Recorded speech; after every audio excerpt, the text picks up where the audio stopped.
What is your reaction to what the president had to say? Look, thank you so much for the opportunity. Firstly, I just want to appreciate the work that Patriots have done to actually push the president into actually addressing the issue after months. Actually, some have been trying for years to get him to acknowledge this as a crisis, and he hasn't. And finally, he's put it as something that's important to his agenda. First of all, I do want to acknowledge that we are happy that he's acknowledged some of the things like, tuck shops being taken over by foreign nationals. He's acknowledged the issue of some of the crimes that they do in the country. He also acknowledged the labor markets, which has been now bombarded with people who are cheap labor coming from all across Africa to replace South Africans and break immigration laws. However, I do feel like the president has got a misdirection when it comes to the issue, where he's looking at it as a political issue with people trying to gain political power, or these groups are rising because they think that they want to be in politics. I can safely assure you that personally for myself, I have no desire to be in politics. And for me, a safer country for our children is what would make me happy. But here's my biggest problem. I don't think the president was properly briefed. I don't think he took time to go to Home Affairs, to go to the border, to find out the extent of the damage. Because the issues that he's raising as solutions are impractical. And I can tell you now that some of the things, if not all of them that he said, are not going to be implementable. And for you, what's the one thing that's not implementable? Particularly, I'm looking at the fact that he speaks about a crackdown on, immigration and prevent people from coming into the country illegally, stop and root out corruption, especially when it comes to the immigration system in part. These are some of the issues. So which for you are not implementable? The president doesn't understand the immigration crisis. I think from what he was saying, I could figure that. First of all, he says that they're going to increase deportation and increase courts. That's not the issue. The current issue is they don't have enough transport to deport people. The border, the drones that they have are not enough. The border is operating at 25% capacity. So 75% of our border is open. If you're addressing an immigration and porous borders issue, you cannot ignore the fact that our border is only functional at 25%. Currently at the ports, there's only one scanner machine that can scan what's coming in and out of our border. On top of that, he talks about being able to increase immigration officers on the ground, and says they're the only people that can do that. And there's only 800 immigration officers in the entire country. How does he envision being able to properly do deportations and verifications of these people? On top of that, the Home Affairs system is not currently responding to the fact that people can go with their cell phones, those 800 immigration officers with their cell phones, and go and check those people. So those people have to be taken to Home Affairs to be checked, etc., etc. That's how the process goes.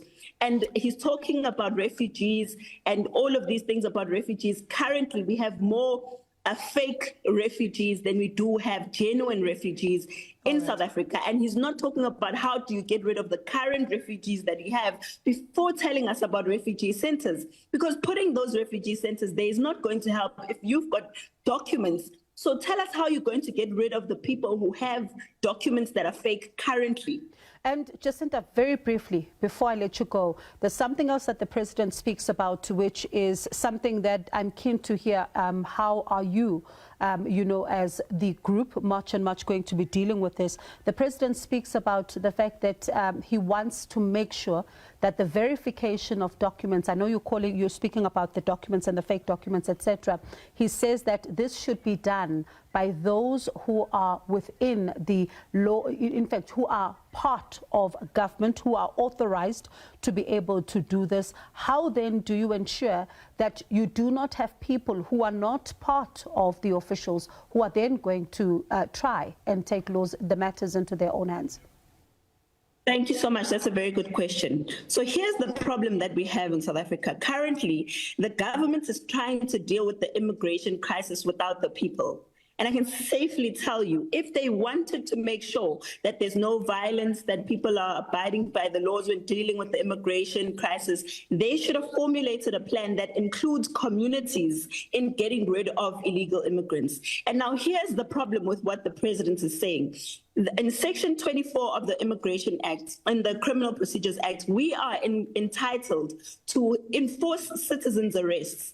The president cannot simply ignore and disown that, because that is not what the law says. The law gives us the powers as communities to say, hey, here's a criminal, come and take them. So he can't say that South Africans must completely not be able to assist in the immigration problem. He should have come up with a way that says that South Africans, you are the ones that live with these people. Some of them are in your houses. The law doesn't allow for you to assist illegal immigrants. Here is how we work together with the communities to get rid of illegal immigrants. On top of that, he tells you that he's going to be imprisoning labor employers who are employing illegal immigrants. But currently, legislation doesn't allow him to do that. He needs to be the one that tells us, instead of the 10,000 labor inspectors, he should have given us 10,000 immigration officers. That speaks of someone who has an idea of the magnitude of the problem that he's dealing with. Appreciate your time. Jacinta Ngobese Zuma there with March and Thank March. you so We much. now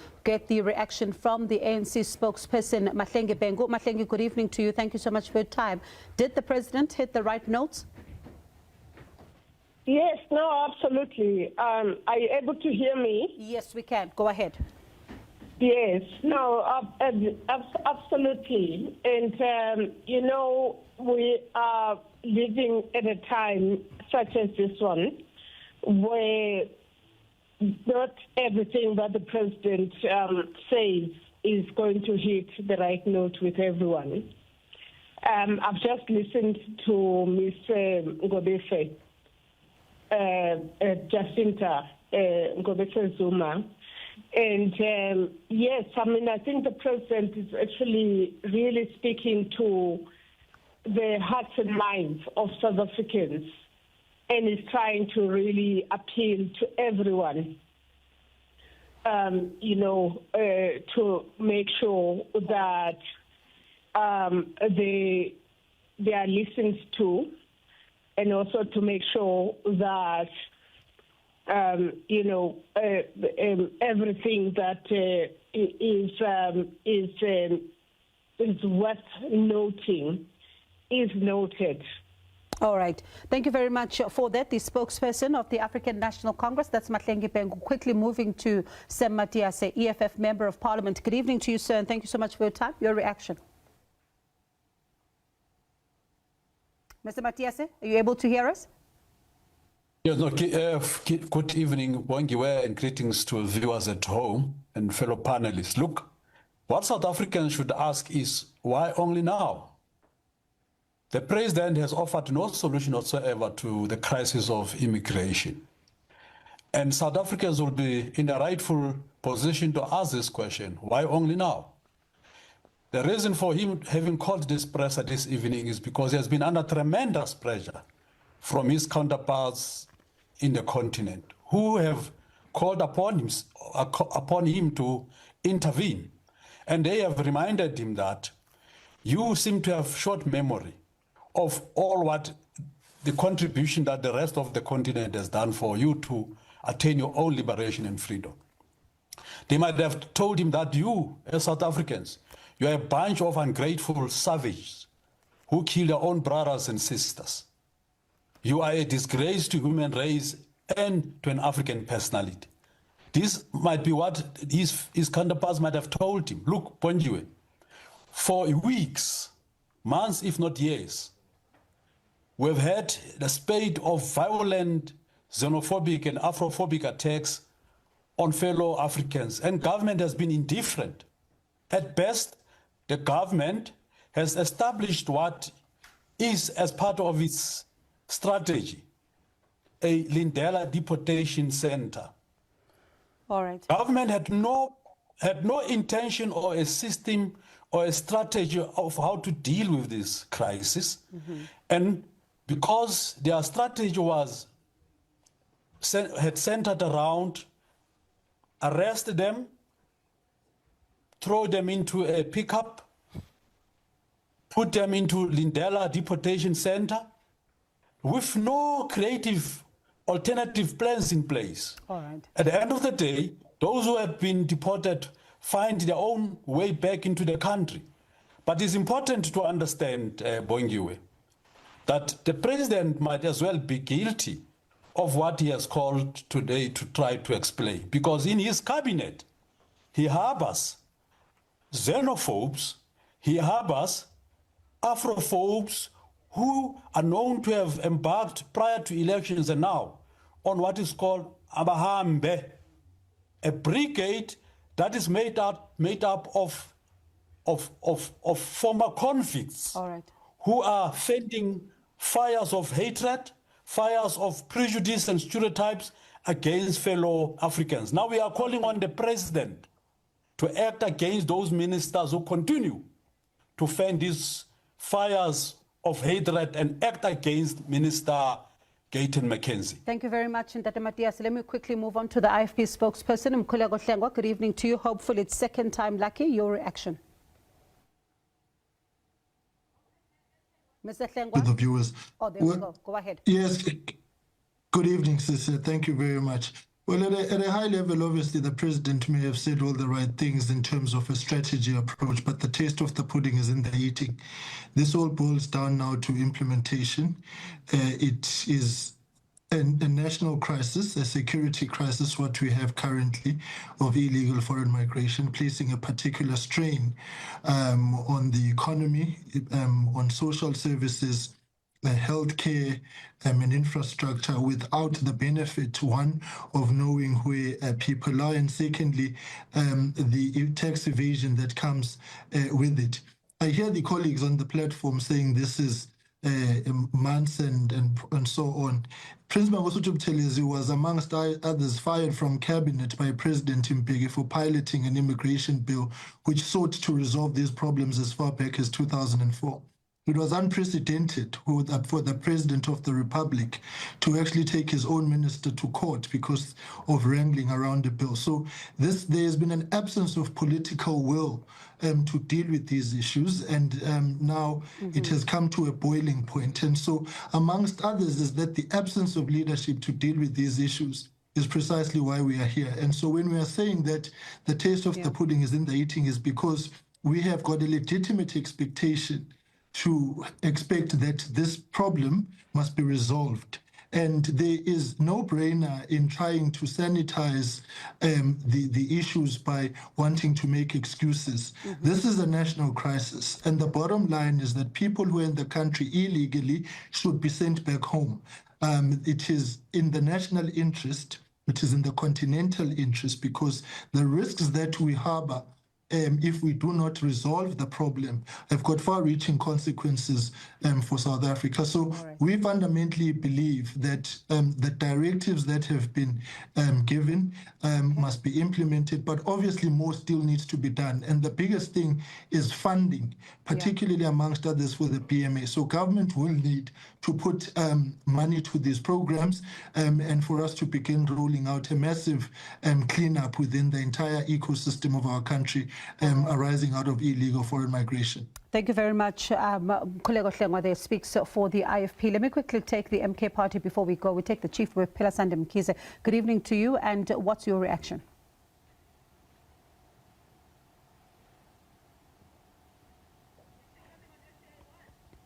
We're not able to hear Ms.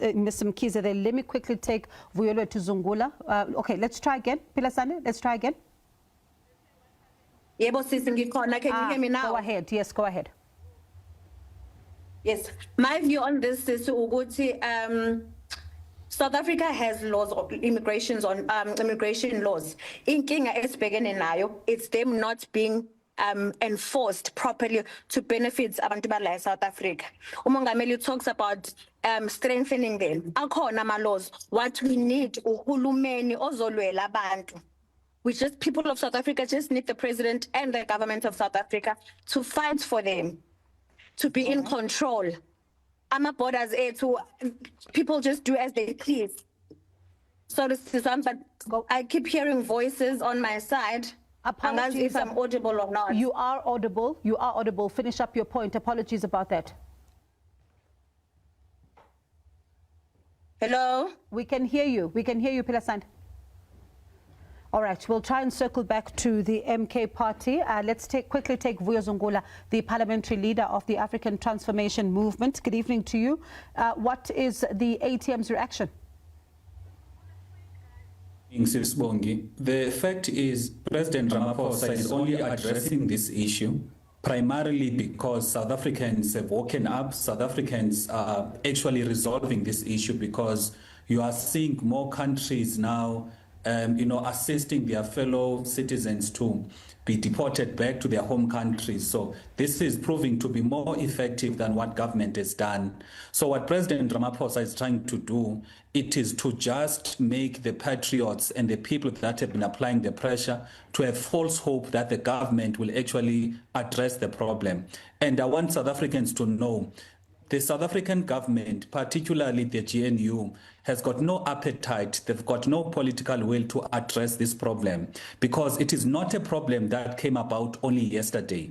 Since 2008, there's been this conflict between South Africans and foreign nationals over scarce resources, over criminality, and over lawlessness.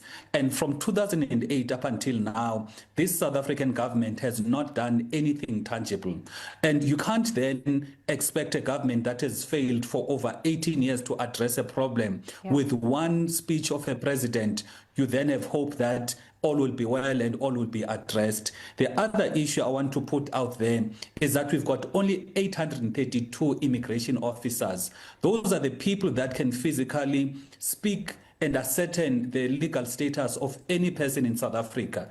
Even the 10,000 labor inspectors that he says are going to be employed, the labor inspectors only deal with labor issues. They do not have a mandate to deal with immigration issues. It is only immigration officers. And with only 832 immigration officers for foreign nationals who are illegal in the country, that above 3 million, there is no capacity clearly there. The other issue is that when you go to the issues of the physical infrastructure, there are places whereby there's no fence, there's no border, you can just walk in. Therefore, how then do you encourage deportations whereas you do not have physical infrastructure to ensure that there is no one that will illegally come into our country? Right. So President Ramaphosa today is just trying to silence South Africans so that they do not keep on piling the pressure. We want to encourage South Africans, pile on the pressure up until there is action. Do not stop simply because Utato Ramaphosa today is saying nice words which he has failed to implement since 2018 when he became president of this country. Thank you very much for that reaction. Vuyo Zungula, the parliamentary leader of the African Transformation Movement. So the studio is full. In fact, we'll give you